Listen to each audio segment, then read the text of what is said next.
Bonsoir, messieurs et dames. C'est un plaisir pour moi de vous retrouver comme il est de coutume chaque dimanche. Et nous sommes au JDS, Journal du dimanche au soir, qui aujourd'hui sera marqué par plusieurs sujets. Le dessin animé, un art quelque peu méconnu dont nous pouvons compter de grands noms tout de même au pays des hommes intègres. Nous entrerons dans cet univers avec un Burkinabé, Claver Yaméogo, qui a plusieurs productions à son actif. Et puis moi, le Ramadan, les affaires ne marchent pas selon les tenanciers de débit de boisson, un constat que nous avons fait qui pourrait à l'analyse déranger certains, un sujet que nous avons abordé avec l'imam Inoussa Compaoré qui rappelle certains préceptes. Et enfin sport, l'ASK championne de D2, on parle donc de face au foot, le sacre s'est fait ce soir même, on abordera le sujet avec Claude Romba qui nous propose aussi un clin d'œil au rugby burkinabé, un phénomène et plutôt un reportage à suivre. La première rubrique pour ce qui est de JDS, c'est la rubrique culture.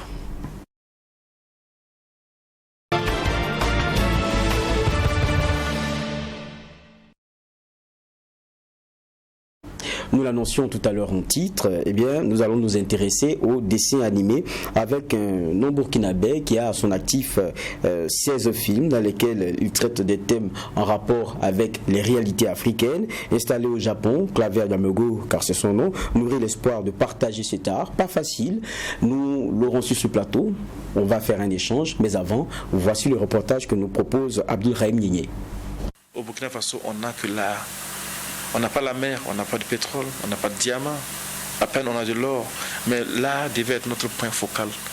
L'art devait être notre produit phare, surtout le cinéma. Ce n'est malheureusement pas le cas, regrette l'artiste Claver Yaméogo. Il déplore le manque de soutien au secteur de l'art par l'État burkinabé. Il en veut pour preuve son propre exemple. Claver Yaméogo démissionne de son poste d'instituteur pour s'adonner à sa passion, le dessin animé. Après des années de formation au Burkina Faso et dans d'autres pays, il remporte plusieurs prix et devient enseignant dans le domaine du dessin. Le premier dessin animé qui s'appelle Polo, l'enfant de la rue, ça parle du trafic des enfants. Donc grâce à ce dessin animé, j'ai été sélectionné au FESPACO pour la première fois, et c'était en 2009. J'ai eu une bourse d'études en France. J'ai eu aussi une invitation en Suisse au festival Fantoche. Après ça, j'ai fait le Canada et ainsi de suite. Donc, grâce à ce premier dessin animé, j'ai pu voyager un peu partout. Mais surtout à ce dessin animé, j'ai pu avoir une bourse d'études en France, à l'EMK, à l'école du métier de cinéma d'animation. Et c'est là-bas que j'ai fait une formation de 2 années en assistant réalisation dessin animé 2D, 3D. Après sa formation, Claver Yaméogo s'installe au Japon où il dit gagner sa vie par ses œuvres. Claver Yaméogo compte aujourd'hui 16 films à son actif et dans ses œuvres, il aborde des thèmes en lien avec les réalités africaines. Des films qui visent non seulement à éduquer mais aussi à permettre à l'enfant noir de se sentir valorisé. Donc tous mes dessins animés ne parlent que des problèmes de société, voilà, pour pouvoir trouver des solutions à des problèmes. Par exemple, Swamba, les aventures de Swamba, par exemple, c'est pour aider les animaux de la brousse à pouvoir aller boire dans le seul point d'eau sans être dévoré par le lion. On peut comprendre par là qu'on n'a pas besoin d'être plus fort physiquement pour être le plus malin. On n'a pas besoin d'avoir une grande force pour pouvoir être capable de terrasser le plus fort de la forêt. Il suffit juste de réfléchir, d'utiliser son imagination, d'utiliser son mental afin de pouvoir trouver une solution pour s'en sortir. Ça peut aider les enfants à pouvoir s'en sortir eux-mêmes dans des situations de difficulté si un adulte n'est pas à côté. Le plus grand souhait de Claver Yaméogo est de pouvoir s'installer au Burkina Faso et former les jeunes dans le dessin animé, bien qu'ils s'en sortent bien à l'extérieur. Car, ajoute-t-il, ce n'est pas intéressant d'être connu et apprécié par les autres et être méconnu dans son propre pays. Nous sommes d'ailleurs sur ce plateau avec Claver Yaméogo, une solide expérience de 18 ans dans le domaine des bandes dessinées et des arts plastiques en général. Bonsoir et merci d'être avec nous. Merci de l'invitation, ça fait plaisir. C'est un plaisir partagé parce que nous aimons mettre en lumière des compétences, des expertises souvent pas connues. Et on a fait donc ce bonheur-là qui a été celui de vous rencontrer et on veut aussi que les Burkinabés sachent qu'il y a un visage qui est quand même assez connu et qui a une bonne expertise dans ce domaine-là. et qui est celui de la bande dessinée. Moi, j'ai la première question qui me vient comme ça en tête, parce que souvent, si c'est la bande dessinée, on connaît, et cette fois-ci, on parle quoi de dessin animé. Quelquefois, nous aussi, on entend parler de films d'animation. Ouais. Le dessin animé, c'est quoi? Oui. Merci beaucoup pour cette question. C'est vrai, il y a des jours où on se pose des questions parce que souvent on entend parler de dessins animés, souvent on entend parler de films d'animation, il y a aussi l'animation 2D, l'animation 3D. Enfin, c'est un domaine qui est vaste. Okay. Il y a eu l'ancien temps, le dessin animé n'était pas si varié comme ça, mais de nos jours avec beaucoup de techniques, aujourd'hui on peut animer même des objets, on peut les animer et ça serait aussi de l'animation. L'animation en gros c'est quand on bouge des objets. Okay. Voilà, et ces objets font un mouvement déjà qu'on avait eu à dessiner au préalable et ensuite on bouge ces objets et ces objets suivent une direction, donc ça c'est aussi de l'animation parce qu'après quand on fait le montage on voit les objets qui bougent comme si on ne les touchait pas de façon indépendante, c'est une illusion, voilà, donc c'est aussi de l'animation. Maintenant le dessin animé, c'est quoi le dessin animé? Le dessin animé c'est une succession d'images, c'est une succession de suites d'images. Par exemple, dans le dessin animé, à l'ancien temps, déjà à l'Égypte ancienne, on faisait déjà de l'animation. Sur des ustensiles, on faisait des dessins avec des trous et quand on tournait le plat ou l'assiette, on voyait un certain mouvement qui se faisait. On avait l'impression de mouvement qui se faisait, oui. Depuis l'ancien temps, l'animation se faisait. Mais ça s'est développé avec l'illusion du cinéma, avec l'invention bien sûr, avec les frères Lumière, ça s'est perfectionné.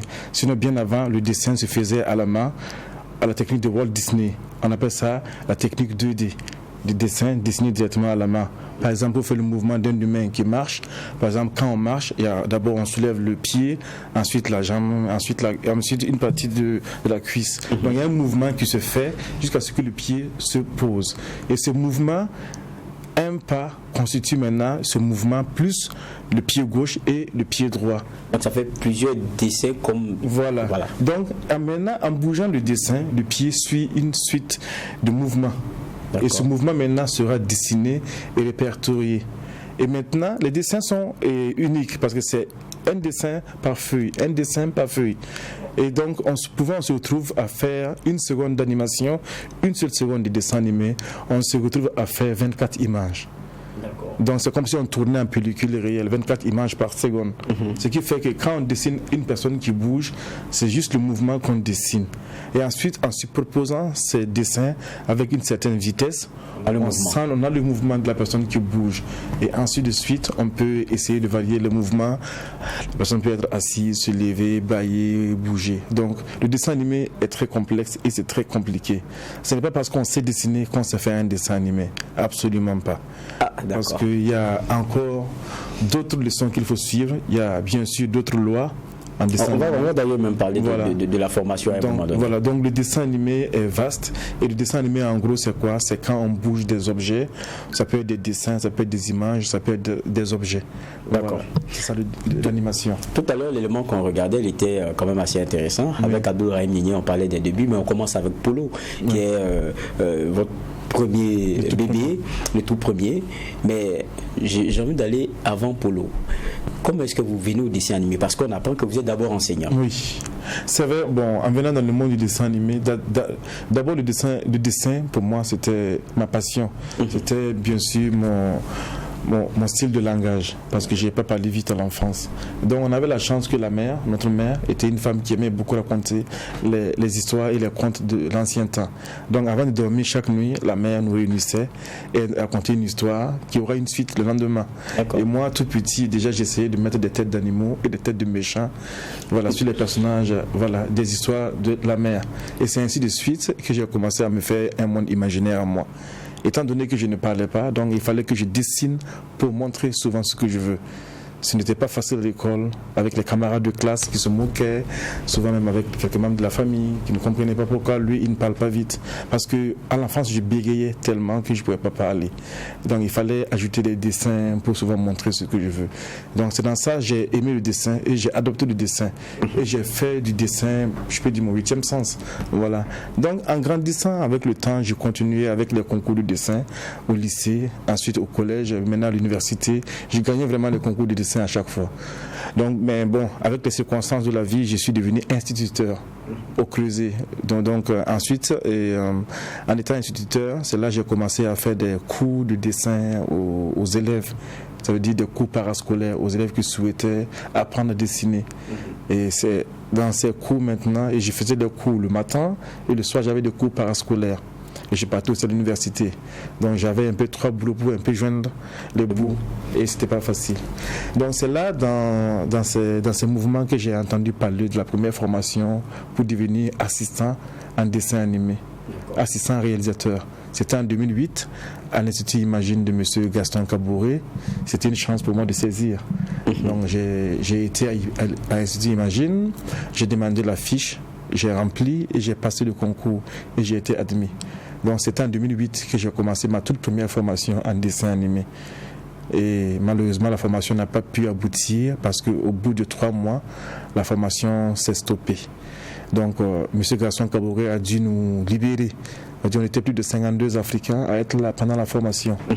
Donc les Burkinabés sont restés dans leur pays parce qu'ils sont déjà au Burkina, les Ivoiriens sont repartis, les Guinéens. Bon, moi étant le seul étudiant parmi ces 52 Africains, j'ai décidé de faire un dessin animé.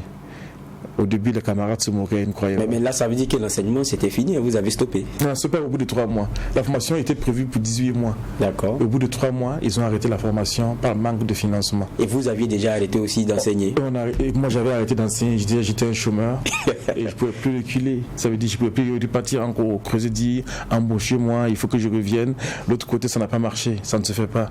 Donc, il fallait continuer. Comme Sankara l'a dit, je suis comme un cycliste sur une pente. Il faut pédaler. Il faut pédaler. Donc là, il fallait que je fronce. Et donc, c'est l'Institut Imagine, Gaston Kabouré, un grand monsieur. Donc, il vous offre cette chance-là. Vous n'arrêtez pas, avec les petits moyens, vous faites sortie polo. Et puis, c'est le début d'une aventure. Moi, j'ai envie de poser, parce que tout à l'heure, vous parliez de formation.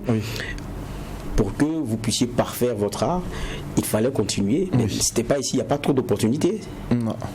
À Ouagadougou, ici, malheureusement, il n'y a pas assez d'opportunités. Pas seulement à Ouagadougou, je peux dire en Afrique en général, surtout en Afrique de l'Ouest. Parce que les quelques rares écoles d'animation qu'on peut trouver, il faut aller au Maroc, ou en Égypte, ou en Afrique du Sud, un peu au Nigeria. Pas trop, j'ai dit un peu parce qu'au Nigeria c'est méconnu. Voilà. Ça peut dire au Burkina ici on n'a pas les moyens. Ça veut dire moi après avoir fait ce dessin animé Polo qui a été sélectionné au FESPACO 2009, j'ai eu aussi la chance d'avoir une bourse d'études en France, à Angoulême, et j'ai eu la chance d'être sélectionné en Suisse au Festival Fantoche. Ça veut dire grâce à ce dessin animé, j'ai pu voir d'autres perspectives et j'ai eu la chance de pouvoir participer à postuler pour avoir la bourse d'études en France, pour faire l'école d'animation, la vraie école. Parce que on dit ça comme ça, mais ça a l'air facile. Mais vous arrivez en France, vous sortez d'abord major. Oui, je suis arrivé en France et j'ai fait 3 classes en une année. D'accord. Ce qui n'est pas normal. Parce qu'en première année, ils ont vu que mon niveau dépassait déjà. D'accord. Et ils m'ont envoyé en deuxième année. Et là, les étudiants m'ont posé des questions. Est-ce qu'au Burkina, il y a un ordinateur? Comment est-ce que vous avez appris à faire le dessin animé? Bon, ils pensaient que je vivais dans la jungle. Ils pensaient que le Burkina, c'est un peu comme la jungle, il n'y a pas d'ordinateur. J'ai dit non, mais chez nous aussi, il y a des ordinateurs. Et j'ai appris aussi au Burkina, dans mon pays. Mais ton niveau nous dépasse. Donc mes camarades ils trouvaient que ce n'était pas loyal. Donc en une année, ils m'ont changé. Ils m'ont changé de classe 3 fois. D'accord. Donc j'ai dû faire la première année, deuxième année, troisième année en même temps, en une seule année. Je suis sorti major de ma promotion. Je suis sorti avec 2 bourses, avec 3 choix de stage. Et finalement, j'ai choisi mon stage à RTL au Luxembourg chez mon ami Paul Tidius. Et c'est là-bas que j'ai continué comme assistant réalisateur pendant 2 années parce qu'il fallait faire un stage pour valider son titre. Et après Luxembourg, j'ai fait un autre film, Parce que j'ai faim, qui a eu aussi un peu de succès, qui raconte l'histoire d'un adolescent qui vit avec sa grand-mère. Et après Polo, j'ai fait le jour de mes 7 ans. C'était un concours Canal J et j'ai participé à ce concours. Et ensuite, j'ai commencé à faire les séries de Swamba, les aventures de Swamba en 2011-2012. Aujourd'hui, je suis à 5 épisodes. Et ensuite, j'ai fait Falta. J'ai fait pas mal de dessins animés après Swamba.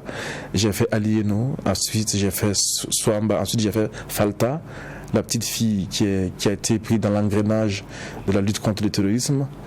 Et j'ai travaillé avec Amnesty International. C'était en 2015-2016. Et ensuite, après ça, j'ai fait un autre dessin animé qui est un poème qui raconte l'Afrique en fleurs. Et j'ai écrit Yenenga, Je viens de finir la bande dessinée de Yenenga, déclaré au BBDA, et je suis en train de faire l'animation, le dessin animé de Yenenga. C'est un long métrage et ça demande beaucoup d'argent, ça demande une équipe. Et à l'heure où je vous parle, je suis en train de faire tout seul. D'accord. Et ça, c'est le gros projet sur lequel vous êtes. Ça, on va l'aborder. Oui. Mais parlons de ce parcours, justement, parce que vous enseignez maintenant au Japon. Oui, j'enseigne, oui. Vous enseignez au Japon, oui. Le dessin animé. Oui. Et ce qui est bizarre, c'est que vous vous dites, vous formez, à un moment donné, vous êtes bardé de connaissances, vous avez une forte expérience, vous décidez de faire le retour au Burkina pour le partager. Ah oui. Et comment ça se passe? Oui, je suis revenu dans mon pays, c'était après mon embauche au Luxembourg. Je suis venu au Burkina pour créer ma société d'animation, ça veut dire mon studio de dessin animé.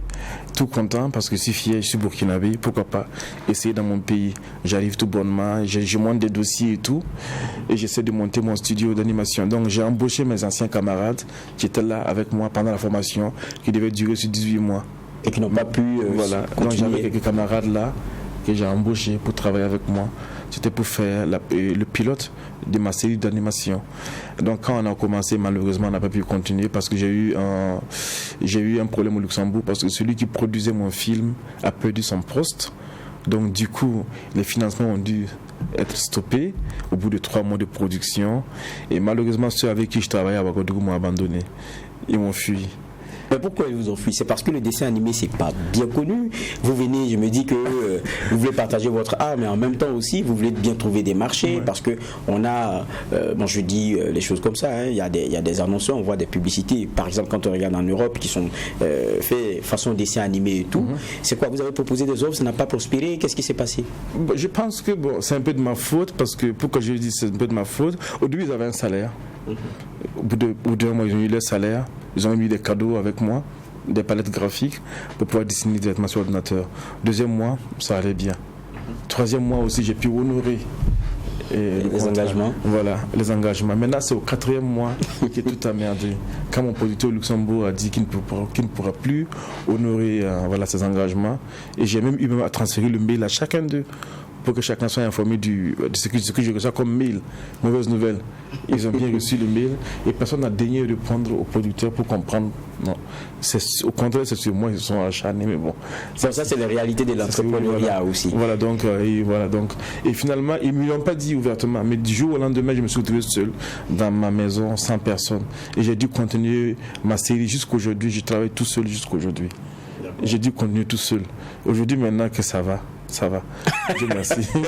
Et donc, il y a donc ce passage au niveau Burkina. Je me dis, vous créez cette entreprise, vous proposez quand même aussi vos services à des sociétés de la place. Oui. Je me dis, bon, quelqu'un qui vient comme ça, vous, avant d'y aller, dont je parle de votre formation à l'extérieur et tout, vous vous occupez déjà de personnes auxquelles vous partagez, ne serait-ce que le dessin que vous connaissez. Exactement. Là, vous êtes parti vous former, vous êtes revenu avec un bagage plus grand. Exactement. Et je suis revenu avec un bagage plus grand. J'étais fier d'ailleurs parce que d'être burkinabé, je viens du pays du cinéma. On a grandi dans le cinéma au Burkina. Est-ce qu'il y a un enfant qui ne connaît pas le cinéma au Burkina? Je ne pense pas. À cause du FESPACO, à cause des grands cinéastes.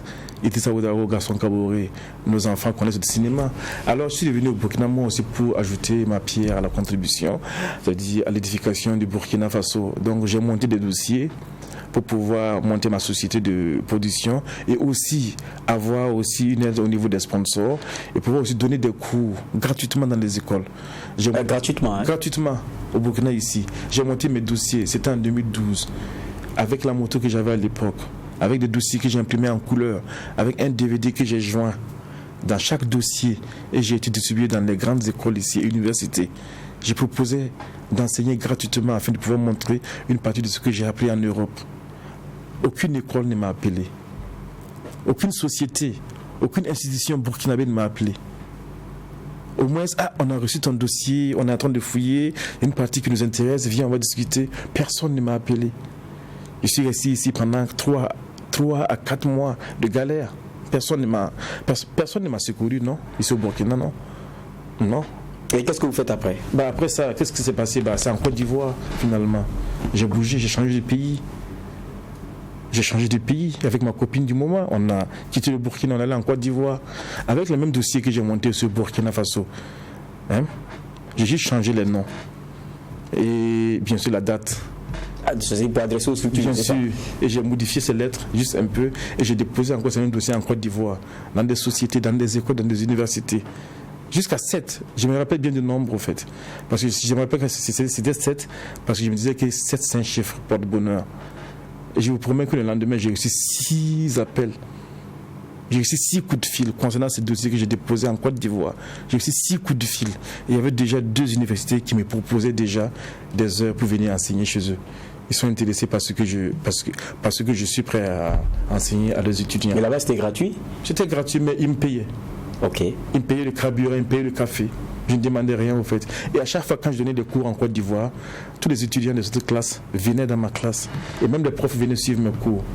Parce qu'à chaque cours, avant d'abord de commencer le cours, d'abord je projetais un film. Pendant 10 minutes, 15 minutes, on faisait un débat autour de ce film. Chacun donnait son point de vue. On discutait des scènes. On discutait même du scénario, de la mise en scène, de la couleur, de la séquence et du jeu d'acteur. Ça veut dire à chaque fois pendant mes cours, on faisait une leçon comme ça, et avant d'abord de commencer les cours. Et j'enseignais les classes de licence et master. Mais je vous promets qu'à chaque fois que je donnais des cours, dans ma classe, il y avait plus de 300, 400 étudiants. Ils venaient se blinder comme ça jusqu'à la porte. Et les profs ont commencé à se plaindre parce que les étudiants ne venaient que dans mes cours et laissaient leurs cours. En fait. Donc la direction a dû m'appeler pour pouvoir réguler un peu et voilà, dire aux étudiants de ne pas mélanger les autres cours. Mais ils venaient quand même. Ça faisait que j'ai dû demander à ce qu'on puisse faire une classe en parascolaire, ça veut dire les soirs, samedi soir, pour que je puisse rattraper avec les autres qui voulaient venir. Voilà. Et j'étais prêt vraiment à donner ma connaissance en animation, en cinéma, en VFX. Voilà, parce que en formation que j'ai reçue en France, à l'EMCA, j'ai reçu une formation générale qui me donne un diplôme consulaire. Ça me permet d'enseigner tout ce qui concerne le cinéma de A à Z. C'est ce que je voulais faire ici à Ouagadougou, faire une nouvelle génération de cinéastes. On va revenir sur les projets de Ouagadougou parce que vous êtes là. Ça veut dire que vous tenez à partager ce que vous avez, vous tenez à réaliser vos projets ici. Exactement. Mais pour l'instant, vous êtes encore enseignant au Japon. Oui. Et comment ça se fait quand on se retrouve au Japon? On se retrouve au Japon parce que vous savez, le Japon c'est le pays du dessin animé. Ah oui. Et je n'ai pas à dire à qui que ce soit. J'ai connu le Japon déjà depuis 2011 avec mon premier film Parce que j'ai faim. Il a été sélectionné au festival d'Hiroshima. En ce temps, j'étais étudiant en France. Voilà. Donc j'étais étudiant en France et j'ai été sélectionné au festival d'Hiroshima. Et en même temps, en 2011, il y a eu en même temps le plus grand tsunami qui a tapé le Japon, Fukushima, qui a connu un accident. Et c'est là que j'ai connu le Japon. Je me suis dit, waouh, je me suis pris une vraie baffe parce que le Japon, c'est un autre monde à part. Je connaissais déjà l'Europe, je connaissais l'Afrique parce que voilà. Mais l'Asie, c'était un autre monde à part. Et j'ai découvert l'Asie en 2011 et je suis tombé amoureux de l'Asie et jusqu'à présent, je ne m'en reviens pas. Et vous y enseignez le dessin animé. Alors que c'est quoi qu'on dise, ils sont très avancés. Ils sont très avancés et avoir un Burkinabé qui puisse donner des cours à des enfants japonais en animation, il faut vraiment se lever tôt parce qu'il faut parler déjà le japonais. Parce que si tu ne parles pas le japonais, tu ne peux pas travailler au Japon. Et il faut parler l'anglais aussi. Voilà, donc ce n'est pas le français qui va marcher au Japon. Personne ne parle le français au Japon. Donc c'est soit l'anglais ou encore le japonais. Donc, Yamogo, oui. Votre parcours, c'est très édifiant. C'est pour ça aussi qu'on le partage ici. C'est-à-dire, à un moment donné, vous prenez sur vous de tout laisser tomber. D'abord pour ce en quoi vous croyez. Après, par la force des choses et de par vos qualités, vous vous retrouvez dans un circuit de formation qui est très intéressant. Vous revenez au Burkina pour tenter une aventure qui ne se passe pas forcément bien. Vous continuez, mais ça marche pour vous. Vous tentez maintenant de revenir encore. C'est quoi les projets de Yamiogo actuellement quand on parle du Burkina? Dans le dessin animé. J'en ai tellement en fait, parce que nous on commence à se faire vieux. Je ne dirais pas que je suis vieux, voilà, mais moi d'abord mon rêve c'est d'abord de créer une nouvelle génération de ceux qui vont nous remplacer, parce que nos aînés qui nous ont précédés nous ont pas préparé nous autres. On a dû se battre nous-mêmes par nos propres moyens pour pouvoir s'en sortir. Nous on pense que notre génération, on a pour devoir d'aider la nouvelle génération à venir. Ça veut dire des formes au maximum possible. Même s'il n'y a pas de financement, même s'il n'y a pas souvent du soutien financier, si on peut avoir au moins un soutien moral ou encore un soutien logistique, ça peut aller, ça peut aussi aider aussi à amortir souvent. Voilà, c'est un problème parce qu'on a besoin de former notre jeunesse. Nous sommes le pays du cinéma. On n'a rien d'autre à part le cinéma. Alors si nous qui sommes formés à l'extérieur et qui avons un niveau quand même un peu élevé, Ça ne sert à rien si on a une connaissance qu'on ne peut pas partager cette connaissance. Au Japon, quand tu connais quelque chose, tu as une obligation de l'enseigner à 5 personnes. Une obligation. Et je pense qu'on devait appliquer ça au Burkina Faso. Quand tu sais quelque chose, une chose qui peut arranger la société, moi je pense que tu devais avoir l'obligation d'enseigner cette chose. Il ne faut pas que tu sois seul à connaître cette chose. C'est ce que nos grands-parents ont fait aujourd'hui, on est en retard. Si nos grands-parents avaient pris la peine de nous enseigner ce qu'ils savaient à l'ancien temps, aujourd'hui on n'allait pas être divisés comme ça. Donc une école. Une école d'animation, c'est ça mon rêve, une école de beaux-arts. Voilà, donc c'est ce que j'ai pour rêve. Donc on est en train de faire déjà le projet, on est en train de monter le projet, on est en train de voir soit Koudougou, Ouagadougou, Borodioulasso, en tout cas une des grandes villes de Burkina, pour installer une école de beaux-arts. Ça veut dire dans cette école, on peut trouver presque toutes les disciplines au niveau de l'art. Je parle de l'art, je parle uniquement de ce qui concerne l'Afrique, pas uniquement le Burkina. Ça veut dire qu'il y aura la peinture africaine, la danse, la musique, le théâtre, jeu d'acteur, caméra, du dessin de papier, du dessin d'architecture, du dessin sur cellulose. Ça veut dire tout ce qui concerne l'art en gros, cette école va l'enseigner. Ça veut dire les gens viennent déjà en première année. Ensuite, on vous oriente en deuxième année, ensuite en troisième année, ensuite quatrième année maintenant de perfectionnement et sortie maintenant. Je pense que cette école doit être normalement le phare en Afrique de l'Ouest. Donc cette école doit être au Burkina Faso installée. Je pense qu'on a beaucoup de gens ici qui ont une connaissance. On a beaucoup de professeurs ici qui peuvent enseigner dans cette école. Il faut juste que cette école soit réelle. Et ça, c'est mon rêve. C'est un rêve.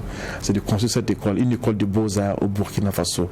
Je pense que le Burkina mérite aujourd'hui une école de beaux-arts. Et puis je pense que votre persévérance aussi mérite qu'il y ait à la fin, on va dire, ce heureux dénouement-là, que ce que vous voulez apporter, vous puissiez le faire en définitive.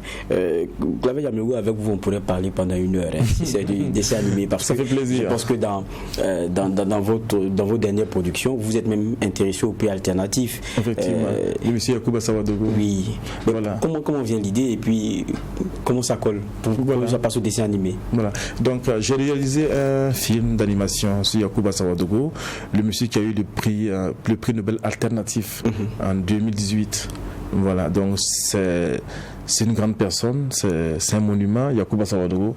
Moi j'ai du respect et de l'admiration pour ce type, parce que après avoir travaillé plus de 32 ans pour créer une forêt, aujourd'hui c'est le monde entier qui en profite. Cette forêt aujourd'hui qu'il a créée à Ougourga profite à tout le monde, aux animaux, aux humains, aux oiseaux, enfin à l'écosystème en gros. Donc moi j'ai pris la vie de Yacouba Sawadogo et j'ai essayé de faire un dessin animé pour permettre à la nouvelle génération, aux enfants, de pouvoir le connaître. Aujourd'hui très peu de gens connaissent Yacouba Sawadogo au Burkina. Très peu de gens ont vu le documentaire sur Yacouba Sawadogo, mais les enfants ne le connaissent même pas. Les enfants n'en ont peut-être jamais entendu parler. Alors moi j'ai décidé de faire quoi? J'ai pris son histoire, j'ai réécrit moi-même l'histoire de M. Yacouba Sawadogo et j'en ai fait un dessin animé. Et ce dessin animé, je l'ai fini en mars dernier et il a été sélectionné au Festival Vue d'Afrique au Canada, à Montréal, et il a même eu un prix, voilà, au Festival Vue d'Afrique au Canada. Voilà, donc je l'ai aussi inscrit au FESPACO. Je l'ai inscrit dans plus de 4 à 5 festivals et il est déjà sélectionné. Voilà. Donc ce dessin animé pour moi c'était un peu comme un remerciement, une reconnaissance pour Yacouba Sawadogo. Merci bien, Claver Yameougou. J'ai dit qu'on peut passer 1 heure à discuter dessin animé avec vous, mais on va s'arrêter ici, espérant que on se reverra et puis vous nous direz comment est-ce que dans les faits le projet que vous portez est en train de voir jour, parce que c'est tout notre souhait. Merci d'être passé à ce plateau. Merci énormément. D'accord. Merci pour l'invitation et merci aux téléspectateurs. Ça a été un plaisir. Et nous allons donc continuer ce JDS, Journal du dimanche au soir, avec un sujet que je vais vous proposer dans la rubrique Société de ce JDS, et c'est après cette transition.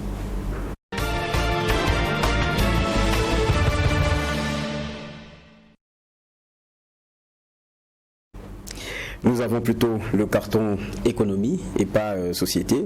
Donc je vais tordre le cou à donc ce qu'on a comme déroulé pour parler plutôt économie. On aura tout à l'heure David Nana qui viendra nous parler de l'ANVAR, qui est l'Agence nationale de valorisation des résultats de la recherche et des innovations. On va parler aussi du franc CFA avec la Banque de France qui entreprend le transfert de 5 milliards d'euros de réserves de change à la BCEAO. Et puis on va parler énergie avec la Côte d'Ivoire aussi qui a décidé de rationaliser son offre sur le marché sous-régional, puisque on sait que la Côte d'Ivoire vend de l'électricité à ses pays voisins.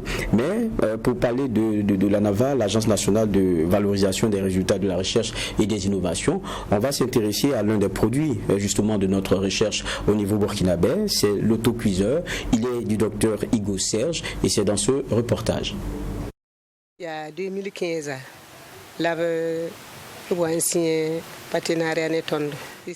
en 2015, Pauline Zungrana et les femmes de l'association Baoburg Néré, spécialisée dans la transformation de produits agroalimentaires, ont été approchées par l'IRSAT, l'Institut de recherche en sciences appliquées et technologies, dans le cadre d'une recherche devant aboutir à la création de cet outil. Un autocuiseur inspiré des connaissances traditionnelles et appelé Bitatore. Un partenariat entre eux a été signé à l'époque selon la présidente de l'association. Et après 4 ans, soit en 2019, les premiers fruits de la recherche sont tombés. L'association Baoburg Néré et d'autres femmes bénéficient d'autocuiseurs pour leurs activités. Cet outil est utilisé selon Pauline Zungrana dans le restaurant de cette association. Mais en ces temps du jeûne musulman, le restaurant a réduit ses activités. Elle décide alors de nous recevoir à domicile pour nous expliquer le fonctionnement et les bienfaits de cet appareil. Au menu de cet essai, du couscous mablerie au gras. L'une des trouvailles gastronomiques de l'association Burg Bénéré, fait à base de céréales locales.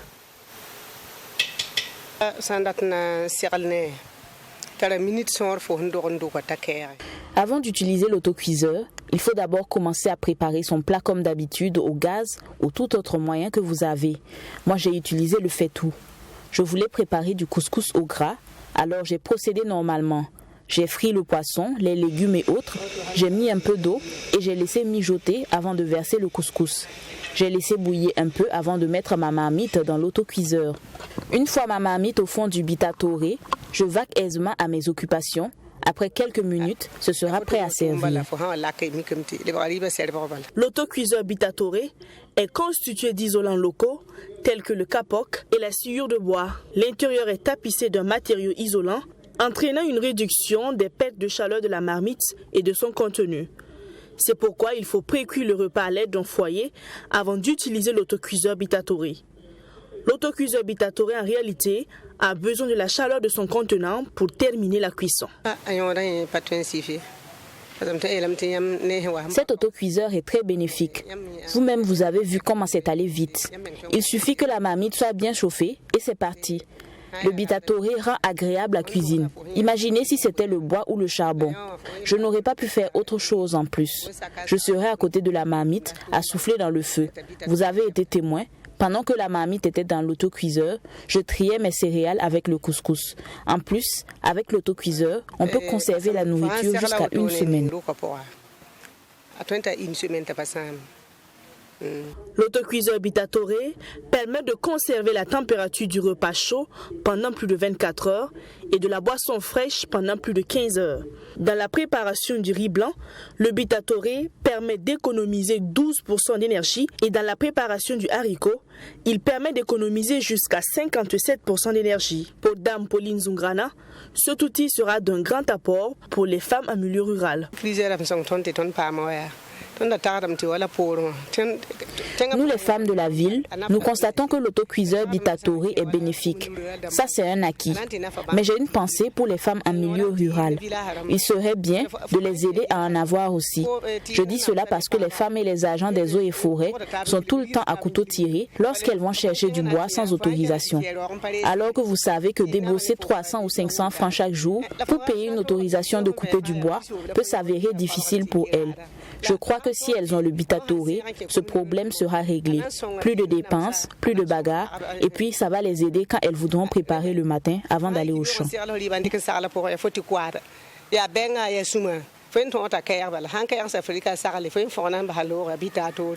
L'autocuiseur Bitatoré permet d'économiser l'énergie et le temps de préparation des plats au quotidien.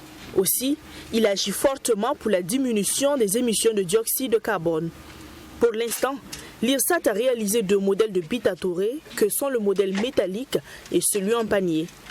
La fabrication de ces autocuiseurs répond à un besoin de préserver l'environnement et d'appuyer les souffrances des femmes dans le ménage.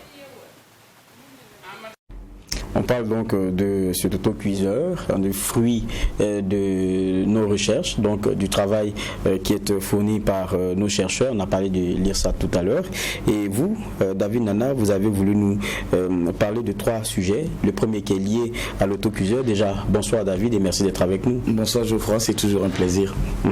Et donc l'Agence nationale de valorisation des résultats de la recherche et des innovations, l'ANVA, qui, faut-il le préciser, nous a permis aussi de faire cet élément-là. Oui. Et en contactant donc la dame et comprenant un peu les fruits de certaines recherches que nous avons qui sont très en phase avec nos réalités et nos besoins.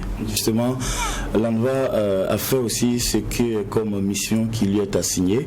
Aujourd'hui, nous avons tenu dans cette rubrique-là à parler de recherche parce que comme vous le savez, l'actualité faisant cas, il y a ces très beaux résultats qui ont été trouvés par nos chercheurs du côté des nanoreux en ce qui concerne le paludisme. Alors on a voulu aussi faire un clin d'œil.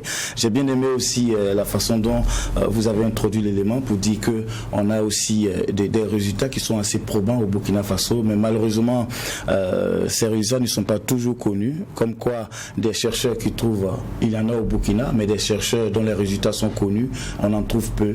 Et donc justement l'ANVA, dans sa création, répond à ce principe. Il y avait ce besoin de faire connaître les résultats des chercheurs. Donc en 1996, l'État burkinabé décide de lancer cette structure qui au fil du temps va connaître plusieurs mutations pour prendre sa forme actuelle qui est donc une agence dont la mission est de mener, de concevoir et de mettre également en œuvre des politiques de suivi également en ce qui concerne tous ces résultats de la recherche. Et donc c'est dans ce cadre-là que rentre, n'est-ce pas, cette émission qui a été facilitée grâce à l'ANVA et on est toujours en train de démarcher pour que l'intéressé, le docteur Serge Hugo lui-même puisse être avec nous ici, un de ces 4 dans ce JDS pour nous parler davantage de cet autocuiseur-là. Merci bien Anna. Ce clin d'œil qu'il fallait donc faire à l'ANVA, l'Agence nationale de valorisation des résultats de la recherche et des innovations. Vous avez 3 sujets, je le disais, on en a épuisé le premier. Oui. Le deuxième, ça concerne le franc CFA et un certain transfert de somme, 5 milliards d'euros, nous dit-on, de réserve. On va dire quoi? C'est un secret de polichinelle.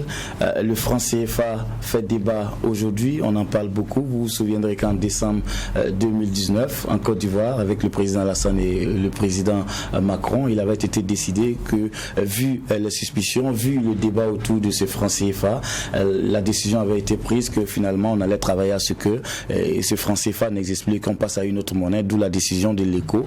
Donc il connaît tout de même une petite avancée. Alors on se rend compte en début de semaine, cette annonce-là qui a été faite comme quoi 5 milliards d'euros d'échanges de réserves vont être, n'est-ce pas, transférés à la BCEAO pour répondre, n'est-ce pas, à ce principe qui du reste est procédural pour pouvoir atteindre cette monnaie éco.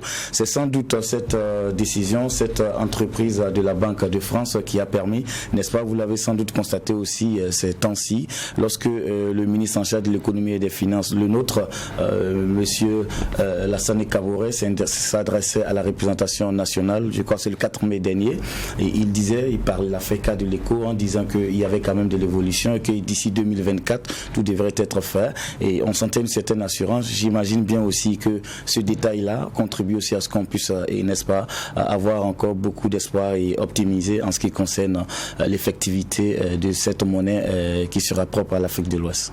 Écho, double version, parce que jusqu'à présent, on attend encore ce que pensent certains autres pays qui devraient rejoindre dans un autre écho qui est voulu, Nigeria, Ghana, et on a l'impression que, bon, du côté de la Côte d'Ivoire et des autres pays voisins, donc on a un peu précipité les choses et qu'on n'a pas la même vision forcément de cet écho-là et du lien qu'on garde avec la France. Donc c'est dans ce contexte-là que les 5 milliards de réserves sont rendus. Mais je pense que le ministre Lassane Kaboré l'a si bien dit. Ils ont réfléchi à trouver comment allait s'être formée cette banque centrale, c'est-à-dire que même les pays qui ne sont pas forcément de l'UEMOA peuvent venir avec une formule. Je n'ai pas tous les détails, mais ça va être un peu comme la Banque centrale européenne. Donc chacun vient avec sa banque centrale et puis bon, je pense que la question est en train d'être résolue. Dernier sujet, c'est énergie. C'est plus que actuel. Avec les coupures d'électricité répétées que nous avons aujourd'hui, on a vu le ministre de l'énergie qui était passé devant la représentation nationale donner un certain nombre d'éléments et qui avait été rappelé par, on va dire, si je dirais pas une boutade, par notamment le président de l'Assemblée nationale. On nous promettait que sur la question de l'énergie, on allait avoir des jours meilleurs, mais il y a une autre annonce qui vient de la Côte d'Ivoire qui ne nous rassure pas. On vit en interconnexion, on est dans un système où on parle de plus en plus de mondialisation, si bien qu'une décision prise au Burkina Faso pour impacter notre pays voisin, et bien c'est ce qui se passe du côté de la Côte d'Ivoire qui, vendredi dernier, lorsque son ministre en charge de l'énergie, monsieur Thomas Camara, a donné une conférence de presse, signifiait qu'un certain nombre de mesures allaient être prises, partant du constat que l'électricité se faisait assez rare du côté de la Côte d'Ivoire. On assistait à un certain nombre de coupures, mais il a tenu à dire que ce sont des mesures qui rentrent dans le conjoncturel, c'est pas structurel. Parmi les explications qu'il a pu donner, il y a le fait aussi des conditions climatiques, donc la pluviométrie qui cause un petit problème, donc si bien que l'énergie à base de l'hydraulique peut être un peu défaillant, c'est ce qui fait qu'on peut observer ces coupures-là. Il a annoncé également que dans les 3 mois à venir, on pourrait observer des coupures pouvant aller jusqu'à 6 heures et que des mesures, justement, pour répondre à ces problèmes conjoncturels vont être prises. Et parmi ces mesures, ce qui nous a intéressé, c'est cette décision qui décide de réduire, n'est-ce pas, l'énergie de 200 mégawatts. On va passer bientôt à 60 mégawatts. C'est-à-dire que la Côte d'Ivoire réduit son taux d'énergie à exporter à l'extérieur. Et naturellement, ça va avoir de l'impact sur nous, au Burkina Faso, quand on sait que, suivant les résultats du ministère en charge de l'énergie, on a jeté quelques regards. On nous fait savoir, par exemple, que de 2008 à 2017, la part des importations en termes d'énergie était en moyenne de 35% et qu'en 2017, on se retrouvait à 37%. Avec, tenez-vous bien, monsieur Vaha, une grande part qui revenait à la Côte d'Ivoire, à peu près 90%. Donc, c'est dit que cette mesure-là, naturellement, c'est vrai, on parle d'une situation conjoncturelle, mais on espère également que ça peut aussi tenir dans le temps, puisque nous aussi, d'une façon ou d'une autre, on va rentrer dans la saison pluvieuse bientôt et on espère que peut-être qu'avec la baisse en termes de demande d'énergie, on pourrait peut-être contenir cette situation qui, du reste, je rappelle, selon le ministre ivoirien en charge de l'énergie, est conjoncturelle. On va suivre tout cela de près. Merci bien David Nana d'être passé sur ce plateau pour cette rubrique énergie et économie et de partager avec nous tout ce qu'il y a eu donc sur l'ANVAR, le franc CFA et donc la question de l'énergie. Moi je poursuis ce JDS avec une autre rubrique, c'est celle société que j'annonçais d'ailleurs tantôt.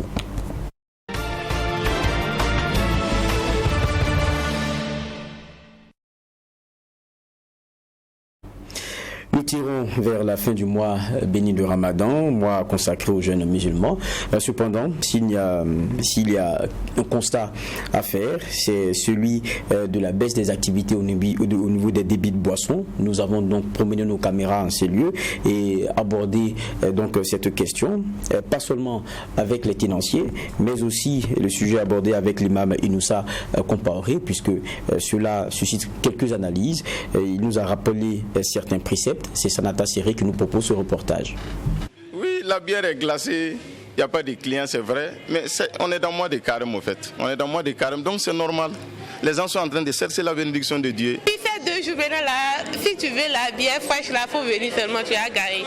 Il y a vraiment les boissons bien tapées, mais il n'y a pas de consommateurs. Pas de consommateurs.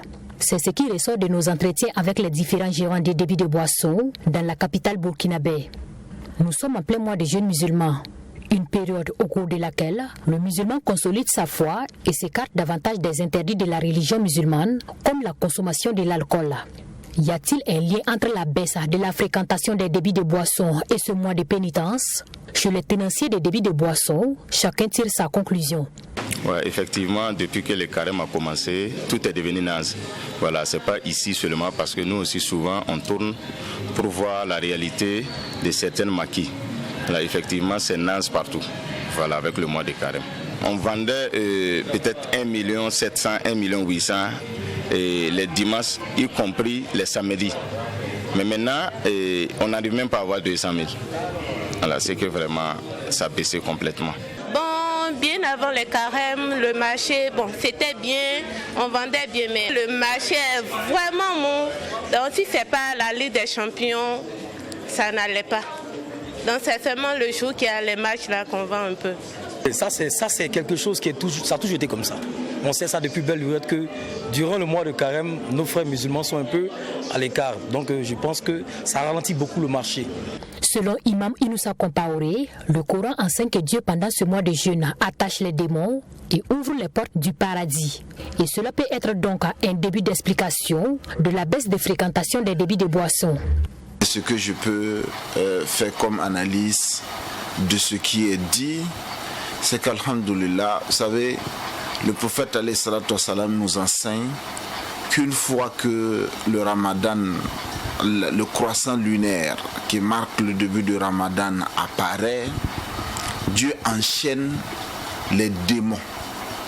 Dieu enchaîne les démons, il ouvre les portes du paradis et ferme les portes de l'enfer.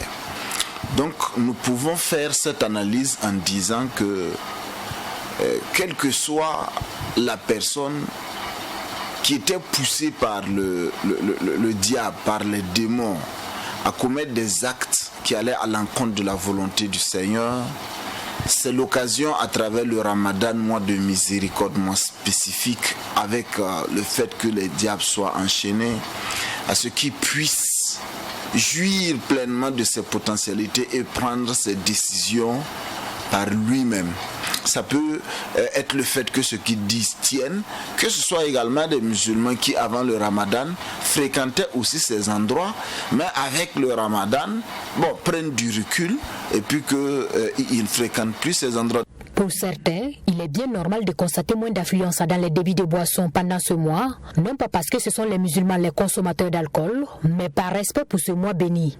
Moi j'ai plein d'amis qui sont musulmans, qui ne consomment pas l'alcool, mais qui peuvent me payer à boire.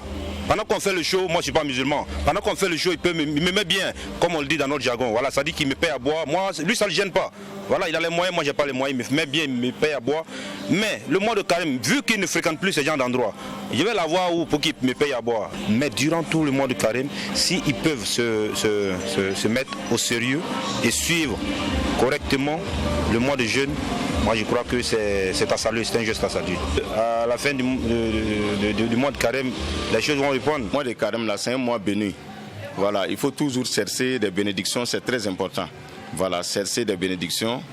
Et dans le mois là, c'est important. Donc un mois, ne pas boire, ça ne fait rien. Présentement même, je suis en carême. Et dans le mois de carême, depuis que ça a commencé, je n'ai jamais bu. Mais de temps en temps, souvent, je buvais. Voilà, il y a des gens souvent, c'est des enfants de Lagui, c'est des enfants de temps en temps. Et c'est pas permis à ces gens-là de venir, dans le maquis. Et si ça tombe dans le mois de carême et que ces gens ne viennent pas, je trouve qu'il n'y a pas de problème, c'est normal. Voilà, pour ne pas salir l'image de leur famille. Et ces avis, Imam Inoussa Compaoré ne les partage pas du tout. D'abord, quand vous prenez ce que au niveau religieux, au niveau islamique, on va dire que celui qui veut savoir si ces actes de Ramadan sont agréés par son Seigneur, qu'il analyse ces actes qui suivent le Ramadan. C'est-à-dire que le Ramadan, c'est une école. C'est une école qui forme pour une réforme véritable de l'être. Et quand tu as pu tirer profit du Ramadan, c'est que tu as abandonné en même temps tes mauvaises habitudes, tu as abandonné les péchés que tu commettais pour véritablement te tourner vers le Seigneur. Mais quand une fois après le Ramadan ferme ses portes, tu t'adonnes à ce que tu étais, à ce que tu faisais avant le Ramadan, c'est que tu n'as rien compris des leçons du Ramadan. Mois du jeûne ou pas, voici ce que dit la parole de Dieu en matière de consommation de l'alcool, selon Imam Inoussa. Une une goutte d'alcool est devenue haram pour le musulman et la consommation d'une goutte d'alcool par le musulman est un péché grave que le musulman il commet. Et là-dessus, le Coran est catégorique, l'islam est catégorique, tous les savants sont catégoriques. Il n'y a point de divergence en la matière. Qui que vous allez interroger, c'est ce point de vue qui va sortir. Au moment où les maquis et boîtes de nuit attendent avec impatience à la fin de cette période de vaches maigres, Imam Inoussa Compaoré, quant à lui, invite les musulmans, surtout les jeunes, à garder le cap, même après le mois de jeûne. Après ce sujet, on dira société ou religion, on va passer à la dernière partie de ce JDS, c'est la partie sport.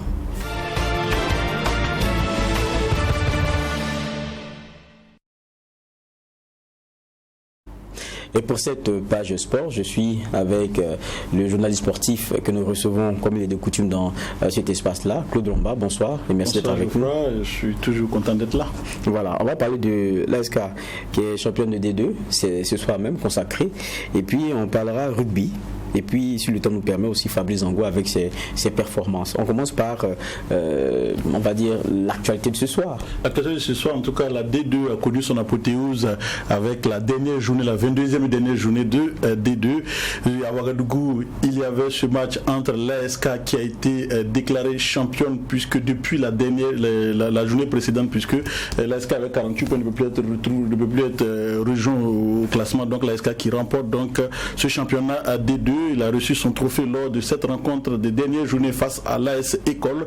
Et l'AS École a gagné 1-0 pour l'honneur. En tout cas, l'ASK, avec cette défaite, quand même, reste champion de D2 et va empocher la bagatelle, bon, pas la bagatelle, la somme de 2,5 millions qui est donc consacrée au vainqueur du championnat D2. Du côté de Bobo Dioulasso également aussi, le même scénario s'est fait également du côté du stade Sangoulé Lamizana, puisque Kiko FC s'est emparé de la première place. Kiko, contrairement à l'ASK, a gagné 1-0. Kiko aussi était consacré champion depuis fort longtemps. Donc Kiko a gagné 1-0 et a reçu également son trophée en poche, va empocher la somme de 2,5 millions francs. Il faut rappeler en tout cas pour les prix.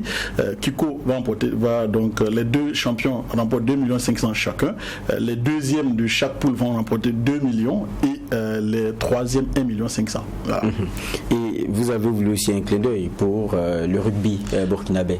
Oui, le rugby burkinabé qui a été reconnu, en tout cas, il a reconnaissance de l'instance mondiale du rugby et qui permet donc au Burkina aujourd'hui d'être reconnu comme un pays, une nation de rugby. Et ça implique évidemment beaucoup d'avantages pour le Burkina Faso. Et puis également le Burkina Faso, dans cette veine également aussi, va abriter les éliminatoires de la Coupe du monde de rugby.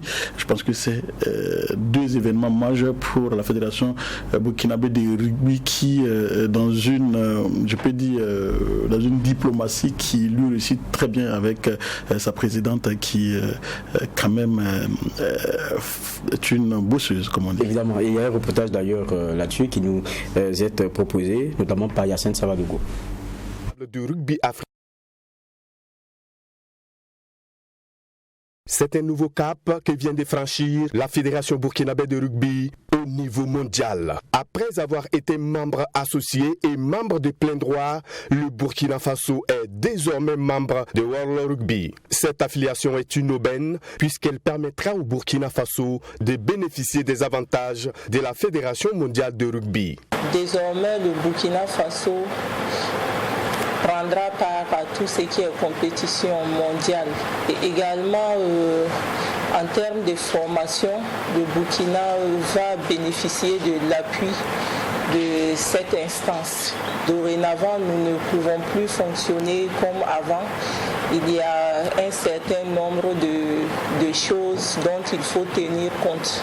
Par exemple, avoir accès aux infrastructures, ça c'est des choses, c'est des critères qui rentrent en ligne de compte. Avoir de l'espace pour les rugbyman, c'est-à-dire des terrains de rugby.